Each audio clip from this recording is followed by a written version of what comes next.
Recently, I've been talking a bit about delivering performance reviews, and the reason is it's because they're on my mind.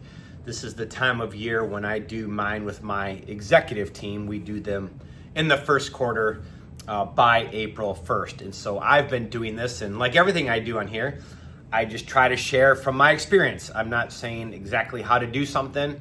There's a lot of different ways to do different things, but I like to share my experience and what I've learned and what I'm thinking about from a leadership perspective. And so another one when it comes to reviews that's really kind of stood out to me is I try to, at the beginning of each review, what I've been doing with my team. And my goal, I tell them, I'm very upfront and say, my goal is not to give you a hard review and say, oh, I'm this hard reviewer, hard grader, and you're going to get hammered. And I'm also not trying to give an easy review and just blow sunshine and say everything's rosy and there's no areas to improve on. My goal when I deliver a review, I think of it in terms of coaching. I'm trying to deliver feedback around where somebody is doing really well so they know that, we recognize it, we celebrate, and let's keep doing that and be on that path.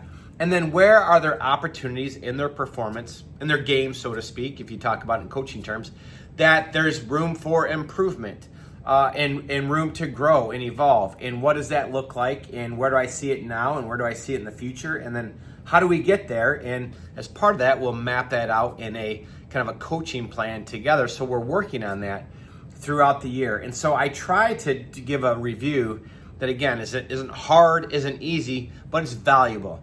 That somebody knows exactly where they stand, they know where their strengths are and where they're performing well, and they know where there's gaps or opportunities for improvement. We talk about how to do that, and we go down that road and we work on that together. That's always the purpose for my reviews. I've received good feedback when delivering reviews. My number one rule is no surprises. It should be things that we've been talking about all year. It's more of a summary of those conversations in a condensed format so that we can take that and build on it and work on it together from there. So that's my point of view on reviews, what I like to do. I'd love to hear from you what your best practices are when delivering your reviews.